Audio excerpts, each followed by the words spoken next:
Okay,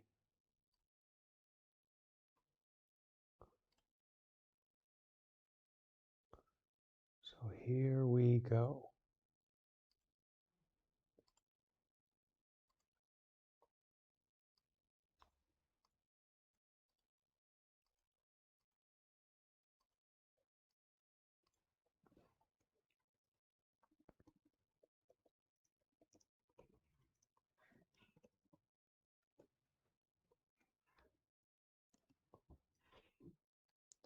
All right.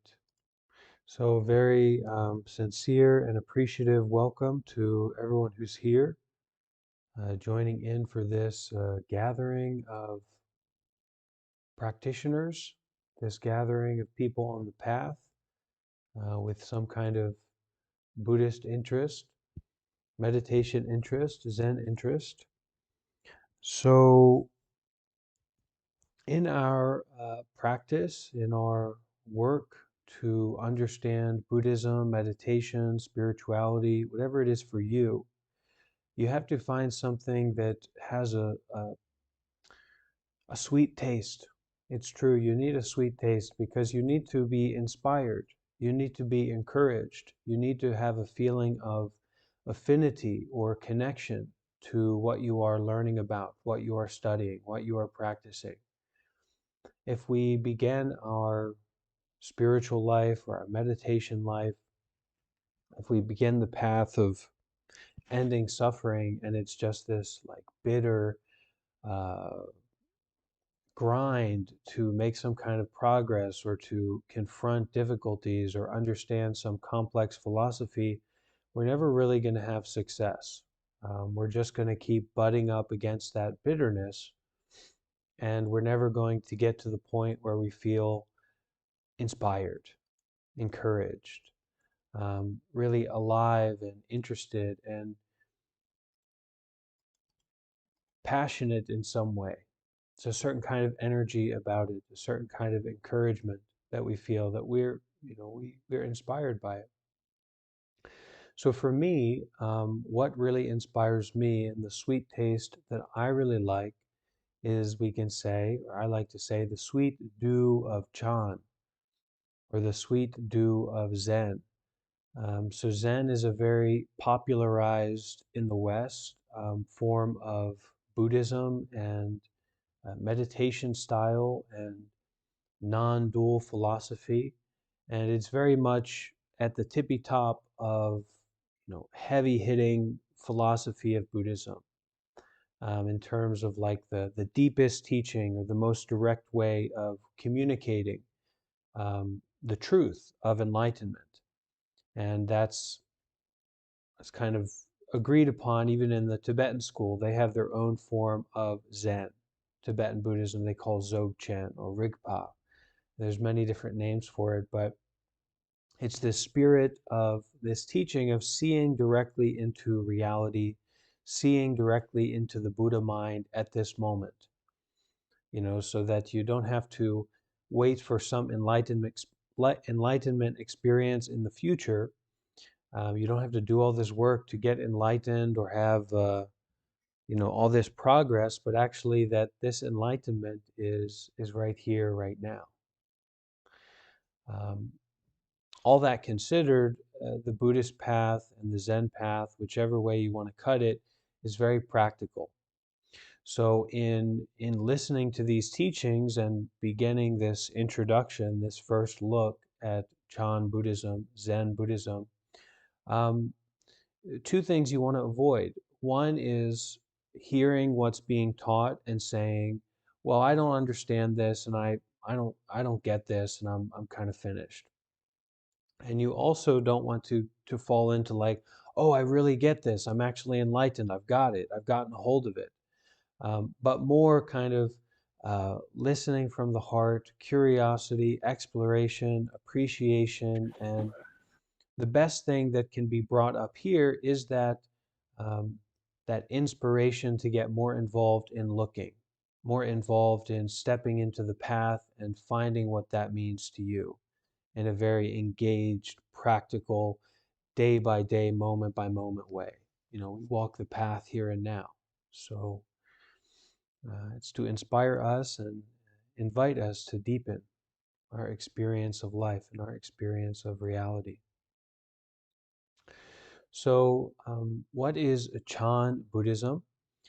Chan means Zen. So everyone here has probably heard the word Zen before.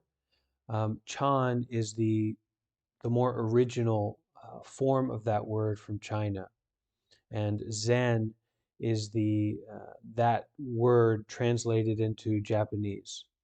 So Chan, this school of Zen, it started in India with the Buddha, okay, the Buddha's enlightenment, and then he transmit that understanding, that Zen kind of understanding, just seeing truth at this moment to many, many people. And then one of those people from India brought this understanding and this practice to China. And that's where it became known as Chan.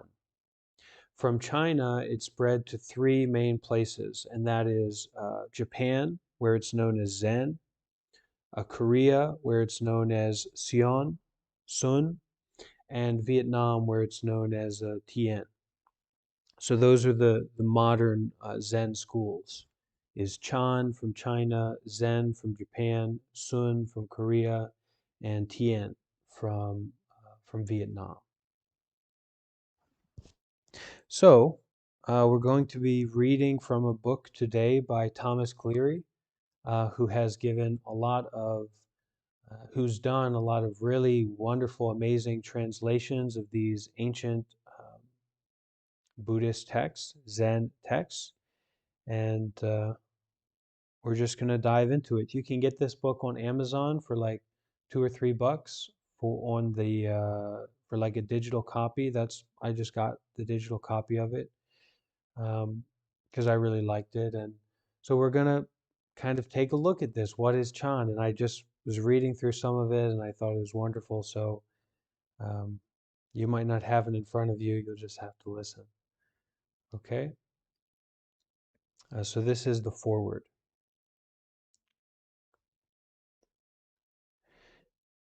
The conscious and intelligent manipulation of the organized habits and opinions of the masses is an important element in democratic society. Those who manipulate this unseen mechanism of society constitute an invisible government, which is the true ruling power of our country. In almost every act of our daily lives, whether in the sphere of politics or business, in our social conduct or our ethical thinking, we are dominated by the small number of persons who understand the mental processes and social patterns of the masses. It is they who pull the wires which control the public mind. This is from Edward L. Bernays, public relations specialist, in a text, Propaganda. So it's a quote, part of the foreword here, this introduction. By using expressions that hook and clamp, you can excite and arrest people. Hooking and clamping talk involves speaking in a manner that is now the same, now different. Considering the thoughts going on in their minds, examine their ideas to know what they like and what they dislike. Then speak of what they value, using exciting and arresting words to hold them fast by hooking on to what they like. Wang Chi Hong, political strategist, um, some text in the Master of the Demon Valley from 3rd century BCE. Now a quote from Mark Twain. It is easier to fool people than to convince them they have been fooled. I think that's a nice one. It is easier to fool people than to convince them that they have been fooled. That's from Mark Twain. Now we'll have some of the Chan Buddhist quotes. Who binds you? Who binds you? Who traps you? Who wraps you up? from Seng Chan. My teaching only requires that you not be deluded by others. Lin Ji, Chan monk. So Lin Ji is a very famous Chan monk, Zen monk. My teaching only requires that you not be deluded by others.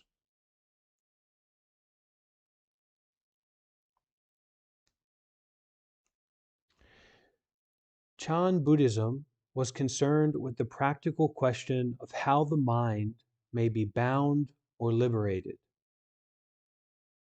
Chan teaching employed diverse Buddhist scriptures, produced its own methods, amalgamated with other Buddhist schools, and even fostered new applications of native Confucian and Taoist teachings.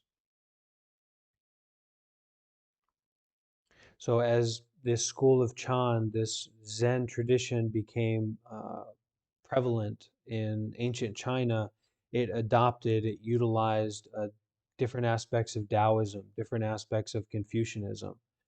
Throughout the dynasty of China, and especially as an American, this is kind of a weird thing because America is like the number one dynasty, number one country in the world, right, for media, and oh, it's America. But America's been around for like couple hundred years. China as a society and as a consistent language and kind of culture in many ways has been existing for thousands of years. And so the three main traditions of philosophy of thought that influenced Chinese culture, um, in general, I'm not a, I'm not a historiographer or whatever, but were Buddhism, Confucianism, and Taoism. So these are known as like the three historical philosophies of China that have influenced that society to the modern day: Buddhism, Confucianism, and Taoism. So Chan teaching, Zen teaching, employed diverse Buddhist scriptures, produced its own methods, amalgamated with other Buddhist schools, and even fostered new applications of native Confucian and Taoist teachings. The name Chan was derived from a Chinese transliteration of dhyana, a Sanskrit word for meditation. So there's two main original like Buddhist languages. The oldest Buddhist texts that were written down are in either Pali or Sanskrit. And in the Mahayana, in the Chinese Buddhism, they use Sanskrit, and in Southeast Asian Buddhism, they usually use the Pali language. So Chan is a transliteration. I think that means something that phonetically they made the word out of the sound of it, of dhyana, a Sanskrit word for meditation. Meditation is common to all schools of Buddhism, albeit in different forms. Meditation practices are also taught in Chinese Taoist texts, originally associated with physical health, mental clarity, and personal equilibrium for public service.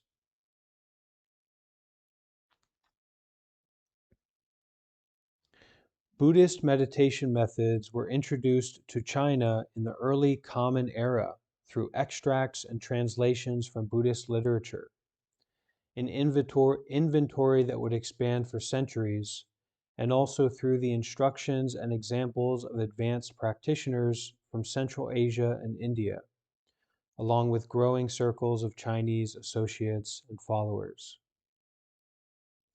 The use of the term Chan as a name for a sect or school was originally a chronicler's convention, only later adopted by practitioners themselves, who also used many other terms, like the school of Buddha's mind, or the school of the source or the aim, to distinguish their pragmatic approach to Buddhist teachings.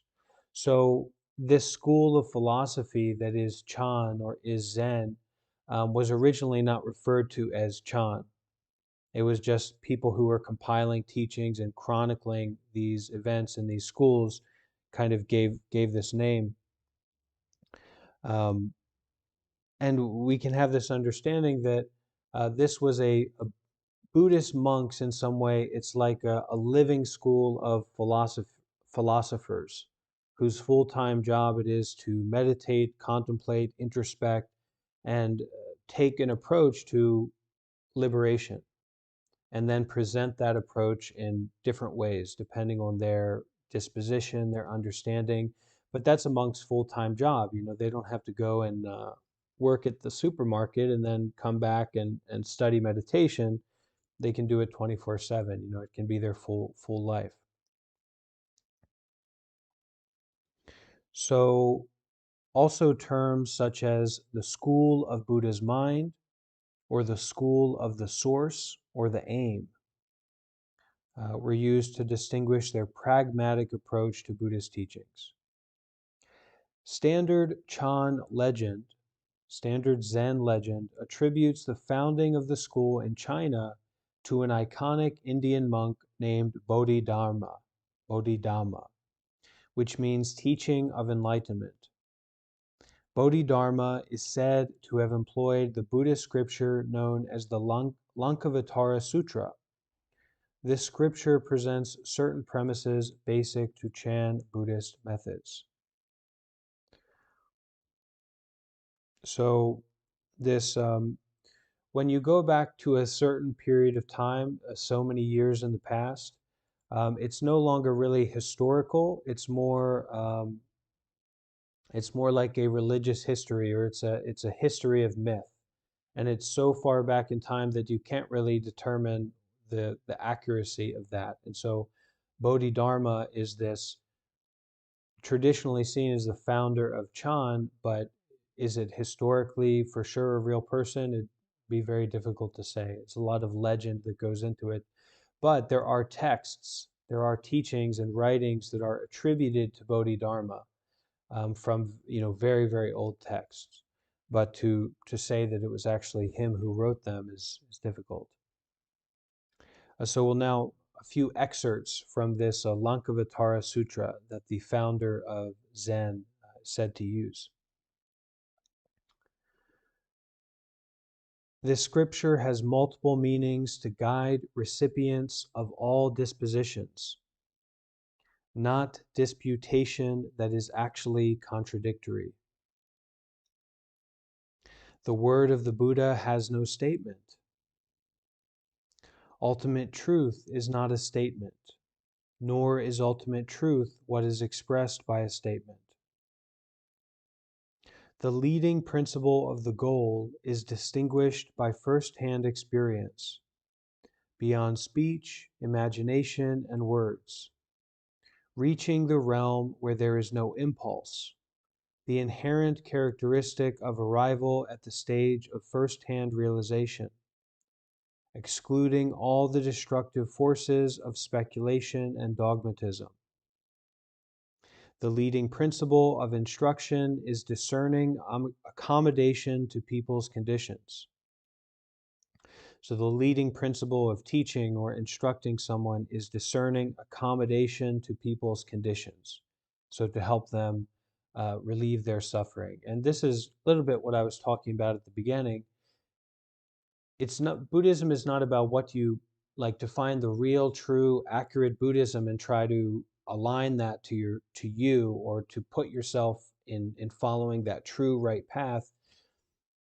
It's to find something that makes sense to you and supports you in the condition that you're in right now, to be liberated, to be free, to be not deceived by others, and not deceived by ourselves either. The teachings are not literal, and yet Buddhas do not present them for no reason. They present them in consideration of mental construction.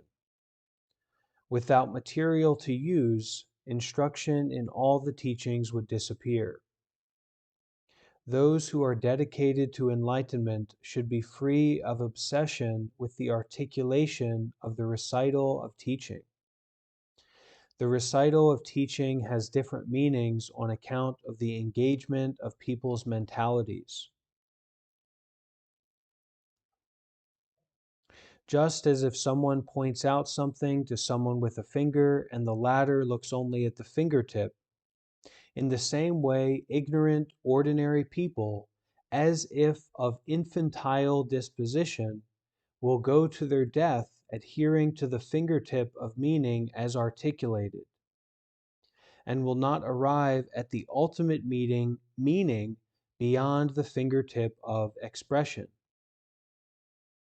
Just as the ignorant one fixed on the pointing fingertip does not apprehend the moon, so does one attached to the letter not know what I am teaching.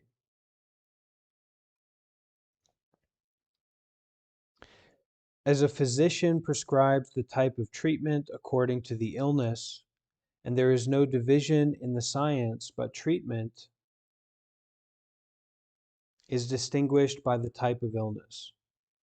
So do I teach the family of beings according to the afflictions with which they are troubled, after having ascertained the power of beings' capacities. So we teach, we instruct, we take care of people, we communicate according to what another person understands. If we don't know what another person understands, we're just talking nonsense and we're making ourselves look very foolish. A very good, clear example of this is when, I'm a native English speaker, I'm coming from the West, and of course we have a very self-focused culture. We look to the West, we look to our movies and our things, and every culture is like that, I suppose, but many Western people go over to an Asian country or encounter someone, or any other country, it doesn't need to be Asian, encounter someone who is not a native speaker, and you don't know how much they understand. You don't know how you can communicate with them. But because they express maybe just a little bit that they can speak English, or you just suppose that they speak English, then you start talking to them as if you're talking to your parents. It doesn't make any sense. It's crazy, right? So this is talking about here, we teach, we instruct, we communicate according to what that other person can understand. Otherwise, we can't communicate with them. So, as a physician prescribes the type of treatment according to the illness, and there is no division in the science, but treatment is distinguished by the type of illness. I'm not sure what the division in the science means.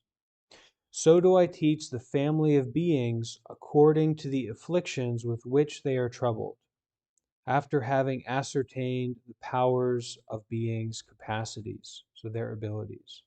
Now, these were just quotes from the Lankavatara Sutra. You don't need to understand all this or, have this firm grasp on it. I certainly don't. But it's just an example of something that what Bodhidharma was influenced by. Okay? We're still in the forward here. I don't know what a forward is. I think it becomes before the beginning. So we are sitting here before the beginning at this moment. According to biographies of eminent monks, a non-sectarian series. So this is like just what it says, biographies of famous monks throughout history that was compiled at a particular point.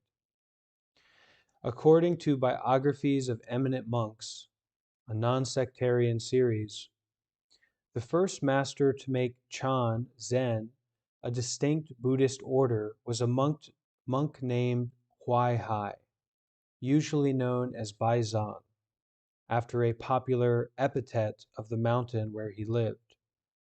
Epithet is, he was named after a mountain. Traditional histories date his lifetime from 720 to 814, the middle of the colorful Tang dynasty. Like most other classical masters, he studied the canonical teachings of Buddhism and then went on to Chan. He is famed for instituting the rule, a day without working is a day without eating. and many of the teaching stories of his spiritual heirs take place in the context of practical work. The great practitioner, he said in another well known example, is not blind to cause and effect. As the Lankavatara Sutra says, beans don't sprout from sesame seed, rice does not produce barley, wheat and corn are of different kinds.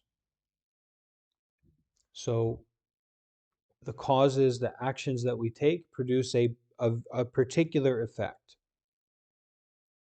So if you're a mess, well, it's not random. It has to do with the actions that you take or have taken at this moment, not in general.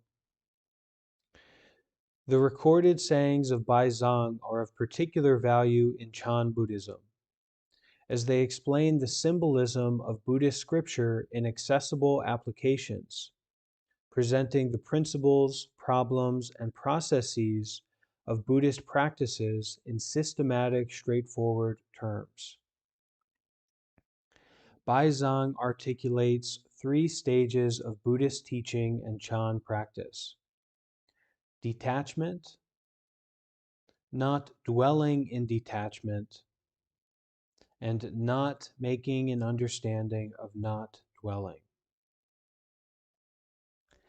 This 3-step outline of Chan practice is also referred to as the 3 paths, which are called the path of the bird, the hidden path, and outreach.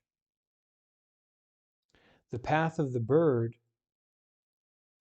trackless, describes the phase of detachment.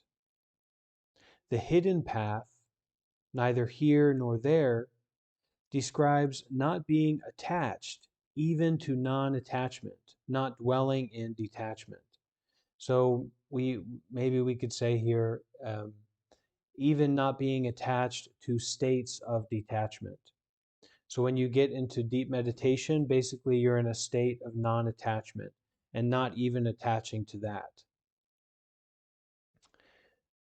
And then outreach, returning to the world with open hands, describes not making an understanding of not dwelling, where everywhere is a site of enlightenment and everything is teaching.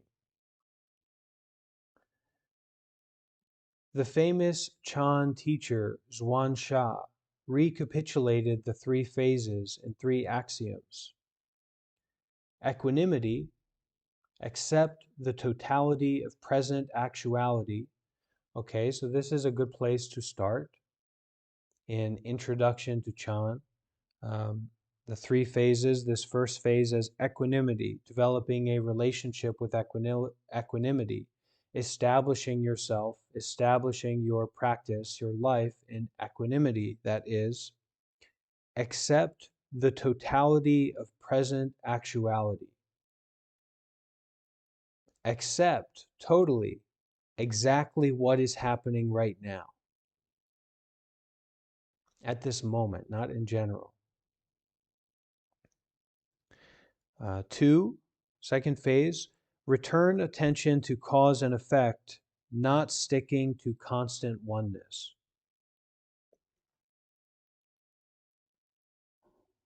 3, penetrate infinite vision of knowledge, comprehend the universe, enter absorption in compassion, responding to developments without convention. So all phases sound nice.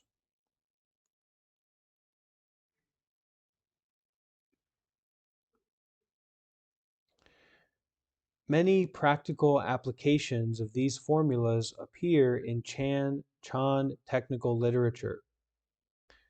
The Chan teacher Gui Shan said, "The mind of a wayfarer is plain and direct, without artificiality." So the mind of a wanderer, someone who travels on foot specifically. The mind of a wayfarer is plain and direct, without artificiality. There is neither avoidance nor obsession, no deceptive wandering mind. At all times, seeing and hearing are normal. There are no further details. One does not, furthermore, close the eyes or shut the ears. As long as feelings do not stick to things, that will do. So it goes back to, not sure who said it, but we are reading this normal, ordinary mind is the way. But are we willing to be with this normal, ordinary mind instead of the TikTok mind or the YouTube mind? And you can bring the normal, ordinary mind to those experiences, but it's getting wrapped up in them. It's getting in the turmoil of it. It's getting in the reactivity of it. It's getting in the knots of it. Rather than that, the mind of a wayfarer, the mind of one on the path, is plain and direct, without any artificiality, nothing artificial, straight ahead, just as you are right now, open heart. There is neither avoidance nor obsession, no deceptive wandering mind. At all times, seeing and hearing are normal. There are no further details. One does not, furthermore, close the eyes or shut the ears. As long as feelings do not stick to things, that will do. The Chan teacher Huangbo is on record as advising a lay student in these terms. So another very famous Zen master, Chan master Huangbo, advised a lay student. So just like everyone here, except for me. Maybe there's a monk here, I don't know. I hope I'm a monk. So he was advising a lay student in this way. Oftentimes, there's, like we were saying at the beginning, you advise people differently according to their position, according to their understanding, according to their responsibility, very practically to liberate, to free, not holding on to what's really true Buddhism. What's the real right answer to this? Who knows? It's trying to discern people's understanding and to give an answer to help liberate them according to their abilities. So this is what Huangbo said. Just do not conceive opinion and interpretation on top of perception and cognition, and do not stir thoughts on perception and cognition. Do not seek mind apart from perception and cognition either, and do not try to get to reality by rejecting perception and cognition.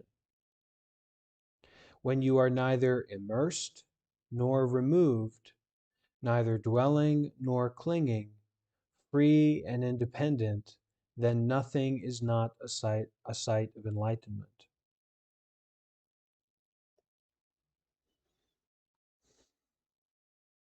So Huangbo said, just do not conceive, do not bring up, do not create opinion and interpretation on top of perception and cognition,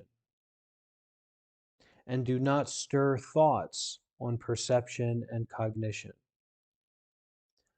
Don't take yourself so seriously. Don't take your perceptions so seriously. Don't be confused. Don't be manipulated by. Don't be taken in by your perceptions, by your cognition, your ability to perceive, your capacity to perceive and understand. And do not stir thoughts. Do not mix up a witch's brew of thoughts built on your perception and your cognition, your thinking.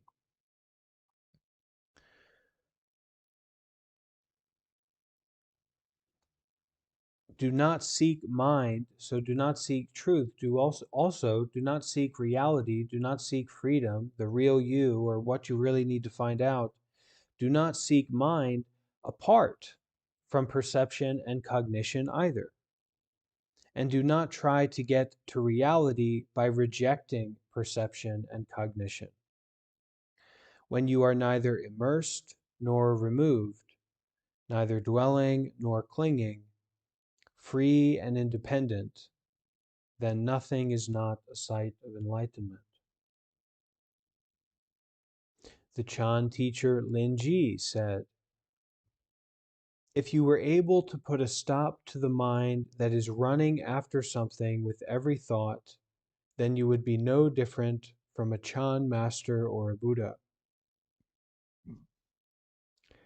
It is the one without obsession who is noble. Just do not act in a contrived manner. Simply be normal. So contrived, a complicated, convoluted manner. Just be normal.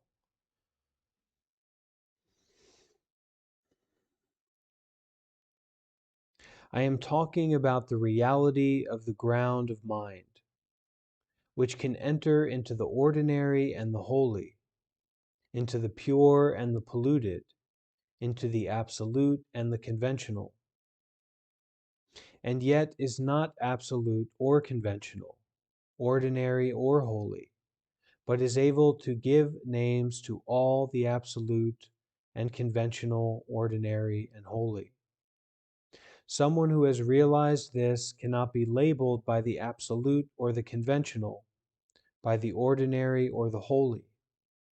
If you can grasp it, then use it without labeling it anymore. There is no place for exertion in Buddhism.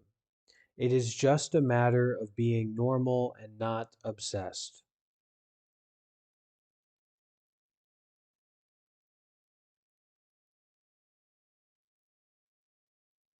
There is no place for exertion in Buddhism. It is just a matter of being normal and not obsessed. It is important that you seek real, true perception and understanding, so you can be free in the world and not confused by ordinary spiritualists. It is best to have no obsessions. Just don't be contrived. Simply be normal, sincere, open-hearted, clear-minded. Don't be contrived. Contrivance just gets you into trouble, gets you into confusion, gets you into difficulty.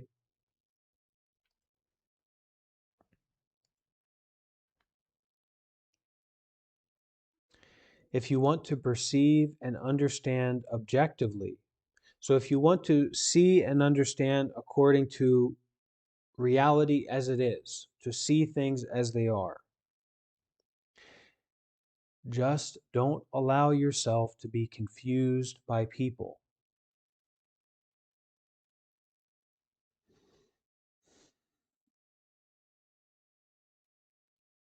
What's there to be confused about? Are we confused by dogs? Are we confused by puppies? Not often, right? I was spending a lot of time recently. Those puppies aren't here anymore. They took a trip, but I was spending a lot of time with them. Uh, when I had the chance, cuddling with them and kissing them, and it wasn't very confusing. At no point was I confused by their sweetness and their softness, right? And there is an intimacy and a beauty and a wonderfulness in the relationship that we can have with animals. But we're not usually confused by them, right? We just see them as they are. They are acting out their nature at that moment. So why are we so confused by each other? Why are we so confused by people? We see one person acting this way and one person acting that way. What's going on here? How am I going to figure this out? Well, what do they think about me after all? You know, I treat people like you treat puppies, but maybe a little bit more distant. Um,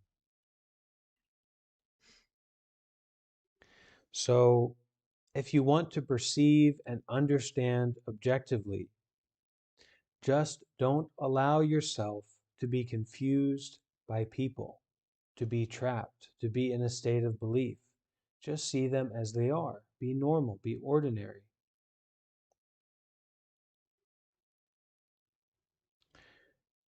The Chan teacher Foyan said, generally speaking, practical application of Chan requires detachment from thoughts. This method of Chan saves the most energy. So, detachment from thoughts. We're not, I don't think that we're all kind of, reaching out each and every place, putting thoughts together to keep us here, and that's not how we got here either. We happen to be here at this moment, right? So I think there's this feeling that we get that for some reason we got to where we are because of thinking and thoughts and stories. And so to really detach from them, we kind of immediately protest. Well, I need my thoughts to do this and to do that and to become the real me and to avoid the me that I don't want to be and to be better than this person or to be different from this person because I don't like what they do, right? That we do all of that through thoughts, and I don't think that's the case, even if we do want to do all those things. I think that thoughts have a very limited role in actually living our lives. So, generally speaking, Boyan said, practical application of Chan or meditation, Zen, requires detachment from thoughts. Don't be so attached to the thoughts. This method of meditation, this method of Zen, saves the most energy. This goes back to the Lankavatara Sutra. The occurrence of thought is bound by impressions of imagination. For what is attributed to the world is only mental, but appears external to people. One imagines falsely when thought, intellect, and cognitive consciousness are immersed in the appearance of self-existence of external things.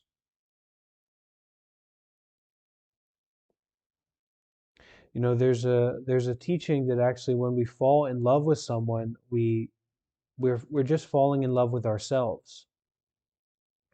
And because they act in a certain way to accommodate us very closely, and be involved with us very closely, and they're generally appealing, at least at this moment, it supports us to be more and more in love with ourselves because, of course, the relationship, passionate love is all about what you get out of it.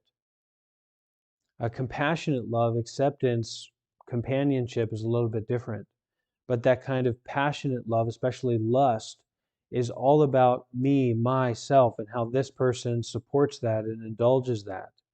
And if someone can meet a certain expectation, a certain desire that we have, we just go deeper and deeper into them meeting that and the feeling of, yes, I can have my desire fulfilled.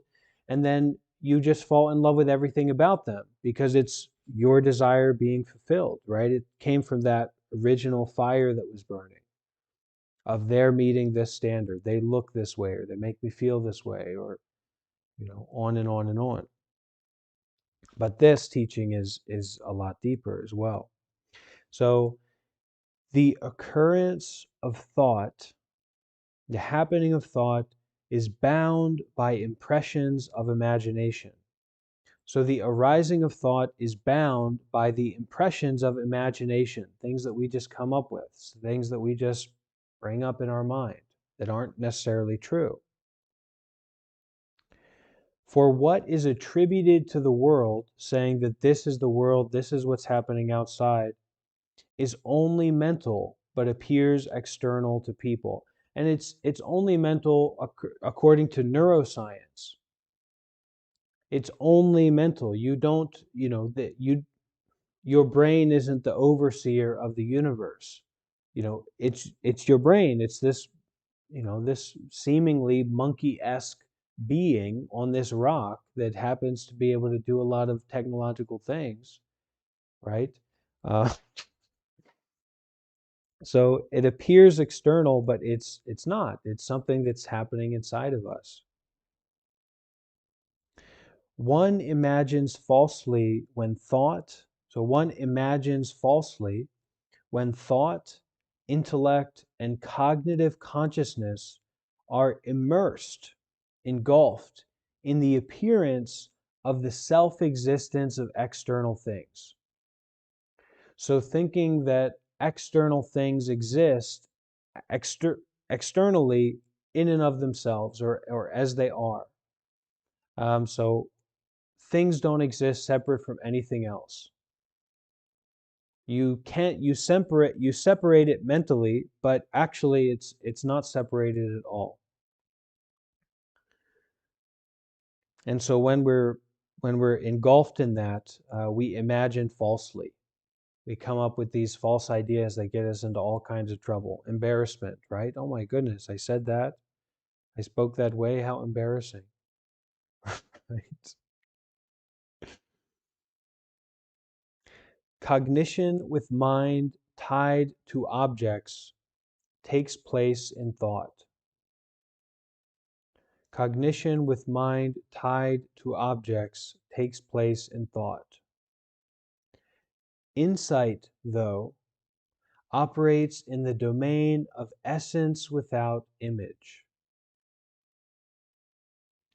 So, cognition, cognizing, bringing to mind, intellectualizing about things, co- cognition with mind tied to objects takes place in thought. So that's the realm of thinking, the realm of thought. Intellectualizing with our mind tied to objects.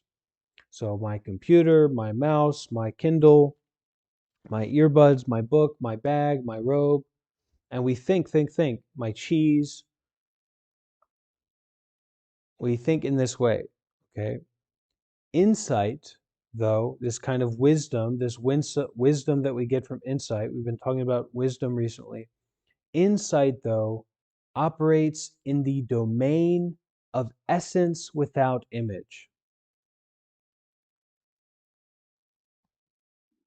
So the essence of reality without an image, without an overlay, without thought. Imagined identity imposed on the relative is not really there. The imagined is grasped by confusion. The relative is not imagined. Okay, so if you don't understand, good, because then you won't rely on your thoughts. So don't worry too much about that. That's what I tell myself, at least. So imagined identity imposed on the relative is not really there. The imagined is grasped by confusion. The relative is not imagined.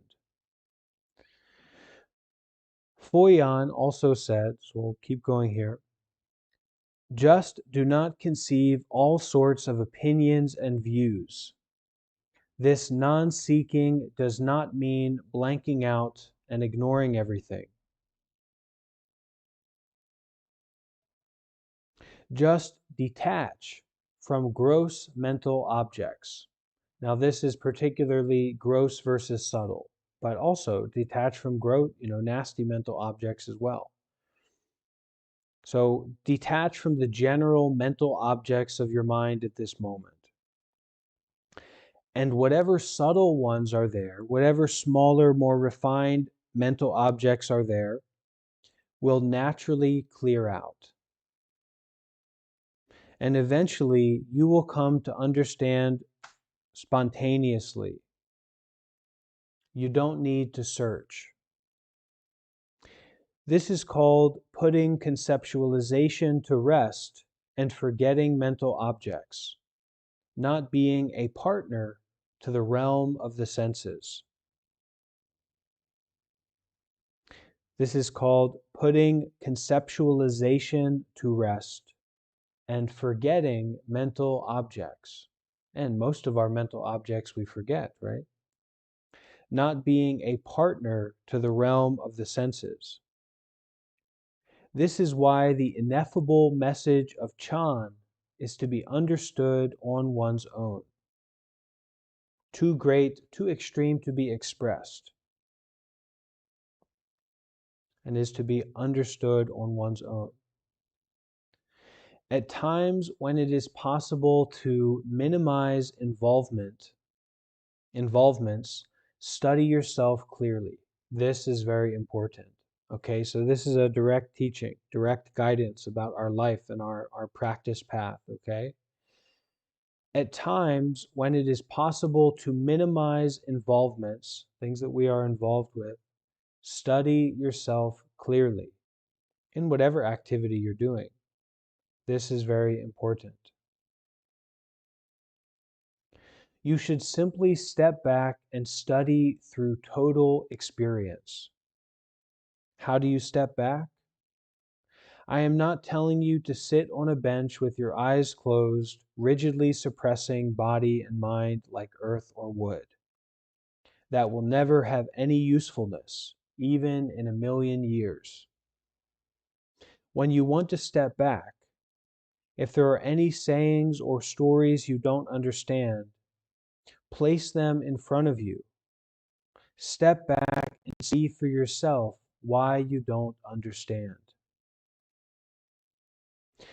I really like that. And there's a lot in this forward, in this introduction, that I don't quite understand. I couldn't quite get a grasp on. And here's an amazing teaching on a practice method that you could apply in relation. And I'll share a copy of this book for people who really want it. When you want to step back, if there are any sayings or stories you don't understand, or teachings, any kind of Buddhist teachings or meditation teachings, place them in front of you. Put them to the front of your mind. Step back. So, not trying to understand them, not trying to solve them, but putting them in front of you and stepping back to be aware of them. And see for yourself why you don't understand. Don't hold on to my talk. Let each of you do your own work independently. You may contemplate the stories of ancient Zen masters. You may sit quietly, or you may watch tentatively everywhere. All of these are ways of doing the work. Everywhere is the place for you to attain realization. But concentrate on one point for days and months on end, and you will surely break through. So that is our introduction to Chan Buddhism. That's the foreword of Thomas Cleary's book, Introduction to Chan Buddhism. Would anyone like to ask a question or to share something that struck them, stands out to them?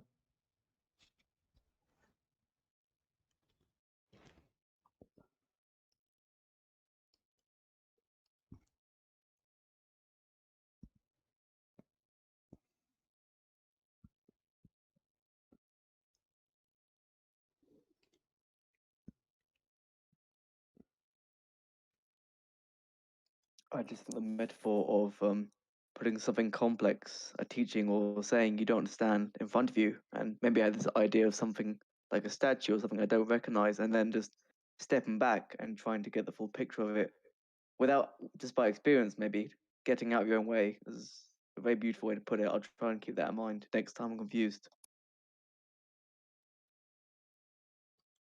Yeah, I like that teaching a lot, and it's a method that we can practice. We can try it.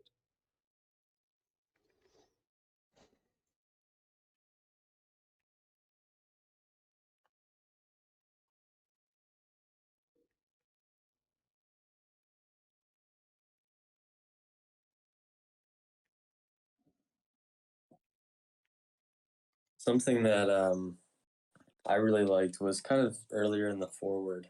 It was talking about speaking in a language, that the other person understands, trying to use language and communicate based on what they can sort of grasp at the moment. I think that sometimes, especially with this, some of this stuff, the language can be so convoluted. Like even sometimes I read messages people send in the server and it's in English and it may as well not be because I have no idea what they're saying. And I probably send things that other people think that of too. But I thought it was kind of interesting and something I want to keep in mind just to speak, and use language and use ideas that people can understand and try to actually talk about something and not just go on these tangents about what we're thinking ourselves. So, Yeah, thank you. Thank you, Riley.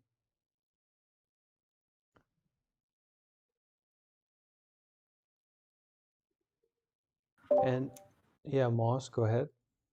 Yeah, I just have a general question about traditions and sort of, I guess, one's journey towards a tradition. Is that usually, I assume for a lot of people, it's sort of what's available, what's accessible.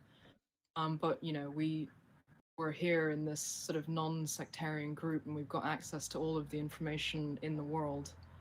Is there sort of a are you supposed to gravitate towards something that um, that you feel something about, or is it, is there a more structured way of approaching it, or is the whole idea of trying to approach it in any which way kind of a red herring?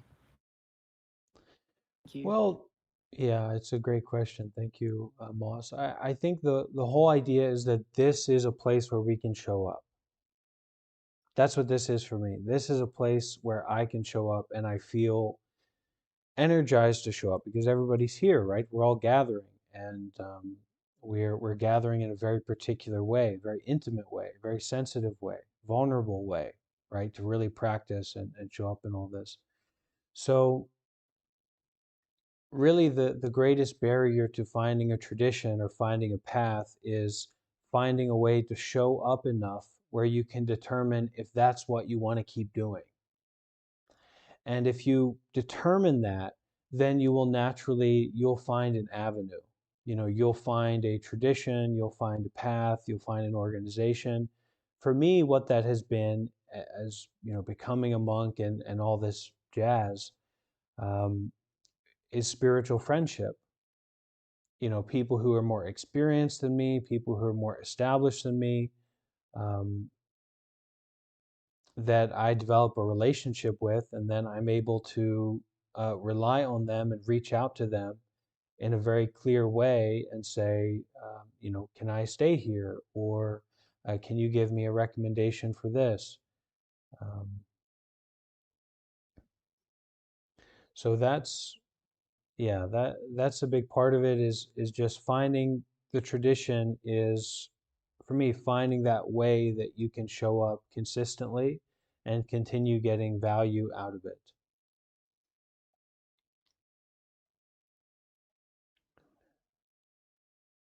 Anything else to add to that question?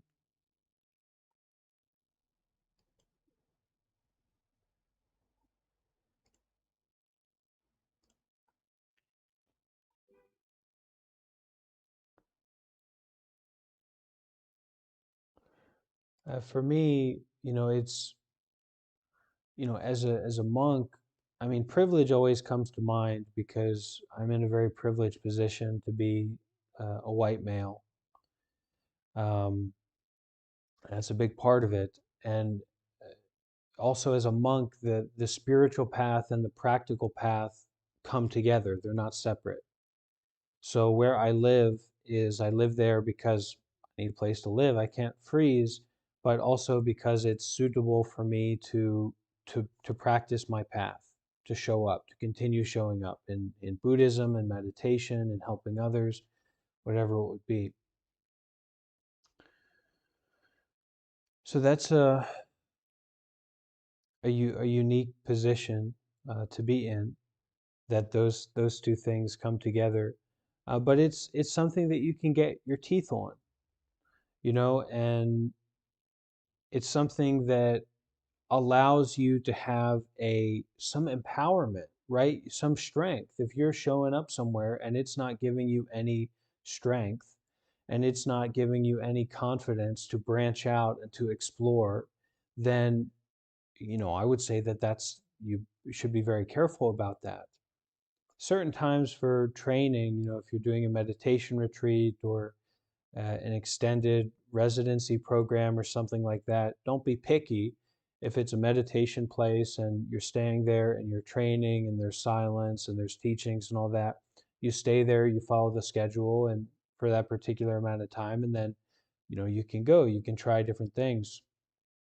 But a lot of it for me has been exploration, and from that exploration, finding traditions, finding groups, people who brought a sense of faith and confidence in me and my practice, and also through practicing, at those places.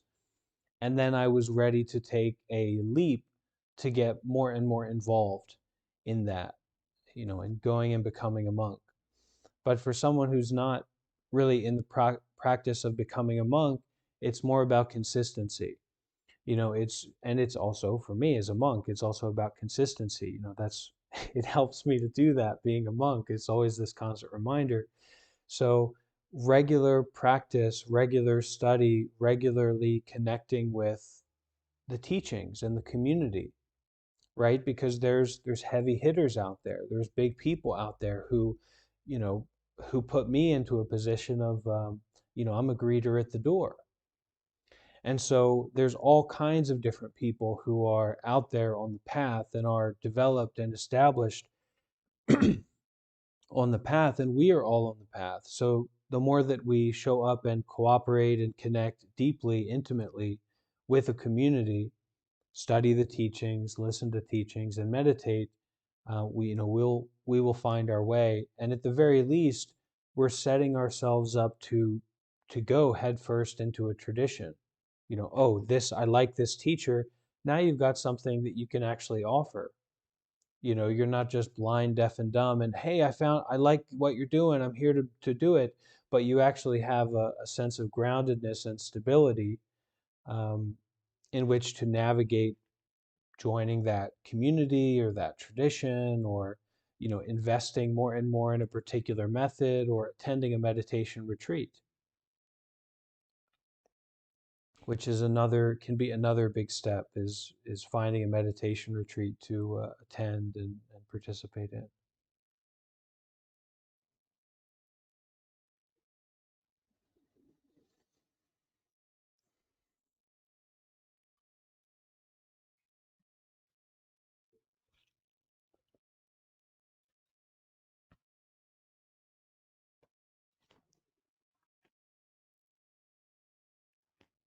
Okay, Moss, is that anything else in that vein? No, that's great. Okay.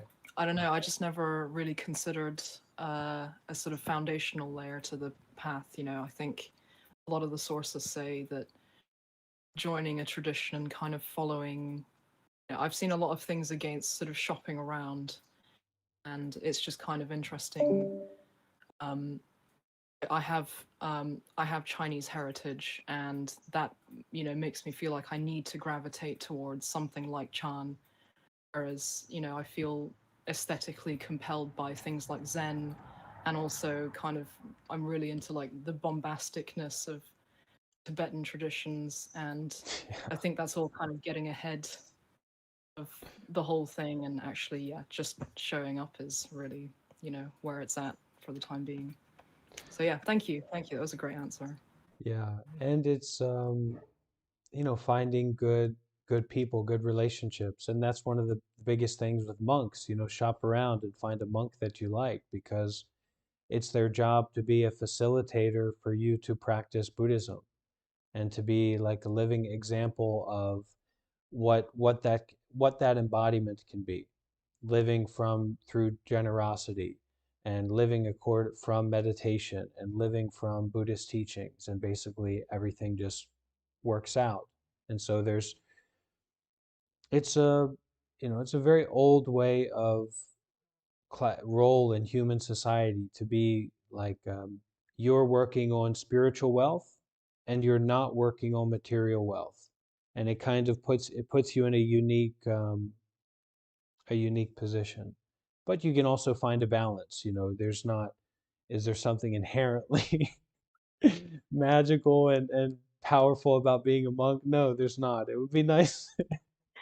Maybe I shouldn't say that. The other monks might not be happy about me stepping in there, but it's a human being. It's a human thing to do, and it can enable you to go very, very, very far in spiritual practice, but it's not necessary that a monk is that.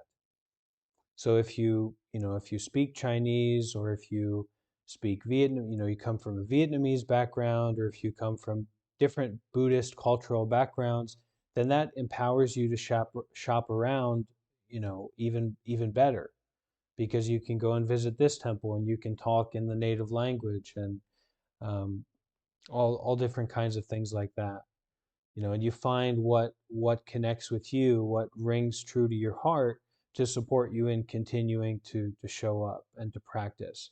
And the shopping around here is not so much shopping around with methods. That's something that you might change your method when you get involved with a tradition or a teacher that you really like. Like, let's say you met just an amazing bhikkhuni, right? At some Pure Land temple, or some Chinese tradition temple, right? This bhikkhuni that was just radiant and beautiful and wonderful, and she encouraged you to try a different method. That's not really shopping around, um, even though you had to look around maybe to find out about that. With our meditation method, we really want to find a very simple, grounded, practical approach of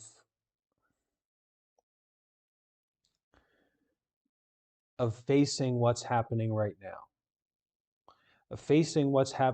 now, continuously through an object to focus on, such as the breath or the sensations in the body, not so much with willpower, but with wisdom power. So we allow ourselves to focus on the breath and be aware of the breath as it flows in and flows out, and also incorporating this refreshing and restarting. So not to be shy about readjusting your posture, starting again, detaching from the thoughts or the mental fog, the mental storm that you worked up because you've lived a very unskillful life, no one personally, but you've worked up this big mental fog that you're now dealing with in your meditation, and you think you're trying to meditate and concentrate and drill, control and fix it. No, you just refresh and restart, and you allow being aware, breathing and being aware. Um, for some people, it's better to have a more direct, strict method. But for me, I like the more, as long as you can sit down and just breathe and just be aware and refreshing and restarting, the more that you show up to that, the more solid your footing of practice is going to be. And then you can approach another method during a retreat, for example.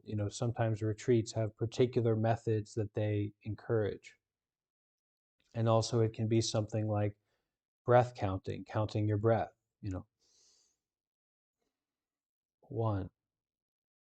But the main barrier to any practice is that not showing up. You won't show up. You aren't willing to face the body and mind. You aren't willing to face your life. And so it doesn't matter what meditation method you use. I mean, someone might convince you, like, you really got to do this, and then you use your willpower to do it for a minute or 5 minutes or an hour or whatever, and you feel, wow, that really worked, or wow, it didn't work. But it's mainly we're finding a way to show up, we're practicing to show up, and we're learning how to do this practice of detachment, putting the body down, putting our reliance on thinking down, putting our constant going from here to there and this object to that object, and taking ourselves so seriously in our thinking and our stories so seriously all the time, we're just learning to show up and put that down and to just sit, just breathe, just be aware. And this empowers us to check with other teachers and check with other methods when we feel we're ready or inspired to do so.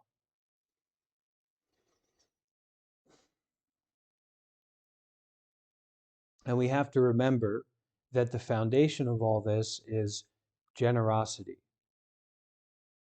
and goodness.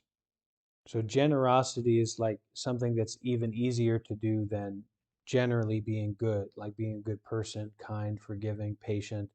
Easiest thing is to give. So to give our body, to give our time, to give our sincerity, to give our heart, to be willing to be compassionate with some person, just to listen to them, just to be kind with them, even though they're miserable, right? Call up our family member, hey, is there anything I could do? Could I come over and, help out or something? So doing good deeds and is also a major, major part of the path, the practice. We don't need to think, how am I going to find a guru so I can reach this stage of enlightenment? How can I be a good person today? How can I do something to help someone else? And that is also bringing the path, bringing the practice into our life in a very real way.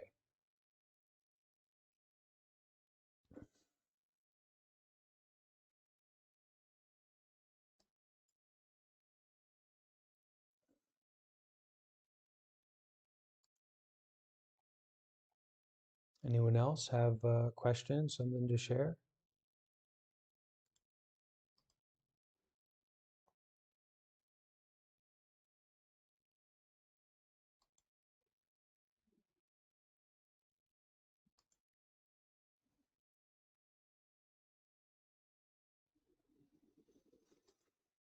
Okay, so tomorrow we're going to have 2 sessions.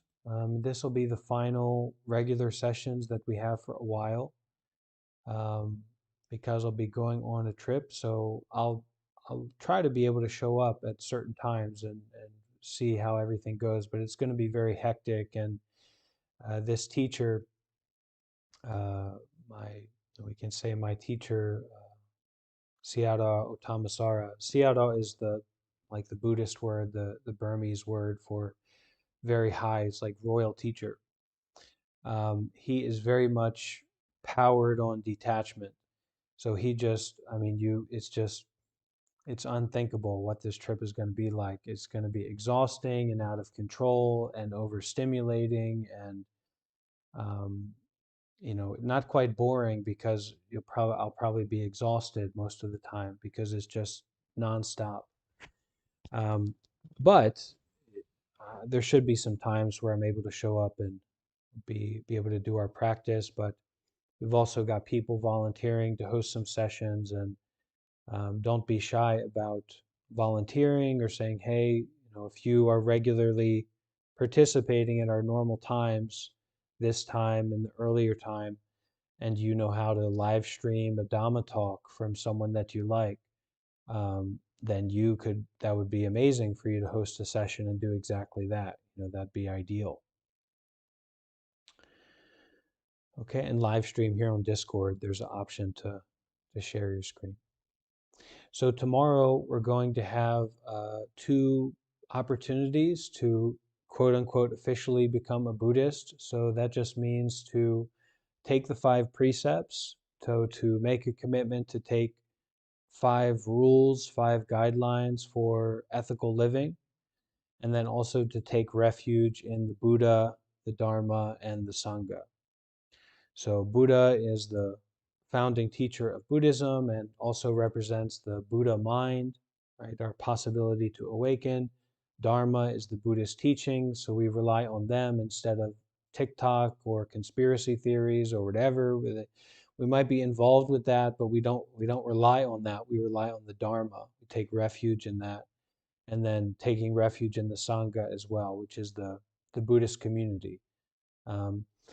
Way back when, it meant the community of enlightened monks, and more, and then it became the community of monks. So you conservatively, what it means is that you're taking refuge in the community of monks, but progressively, it means that we're taking refuge in our spiritual community, in the community of practitioners, the community of well-minded, sincere, um, you know, trying to take care of themselves and each other, Buddhist practitioners, and we're taking refuge in that. So we'll do that tomorrow, and there will be a chanting. So we'll chant in the traditional Buddhist language, and then you chant back what I say, and we'll do it in English and in Pali, and it'll be hopefully, it'll be really amazing and wonderful. But it's just it'll be as good as it can be, and that'll be perfect. Yeah, so we can finish today as we usually do with 3 sadhus, and do your best to join in for this sing along. I have a very dear friend who's a bhikkhuni from Taiwan in the Zen tradition, and anytime that I call her chanting or her, anything like this to call singing, you're not supposed to call it that way, but we chant together, we harmonize, and it's a great way to be vulnerable and to share and to connect. So everyone, you can unmute your microphone now if you like. Everyone try to unmute your microphone, and we'll all do sadhu together, and just make sure that you do it gently so that we don't destroy each other. All right, everyone unmuting their microphone. Most of the time I have to mute everyone because their microphone isn't muted. So, all right, here we go. And join together.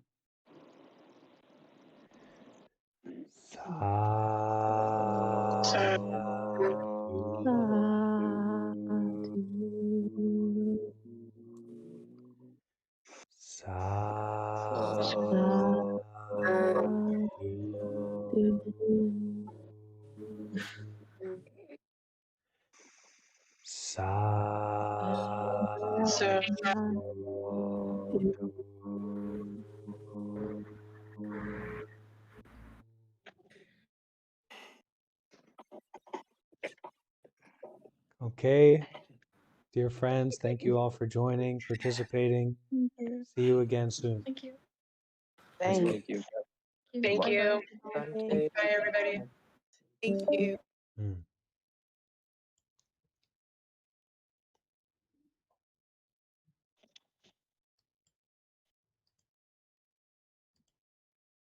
And thank you to all watching on YouTube as well. Okay.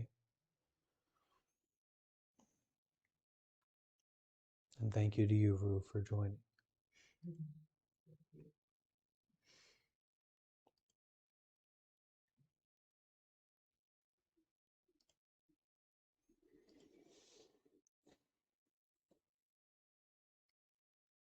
Thank you for this. What would you call it?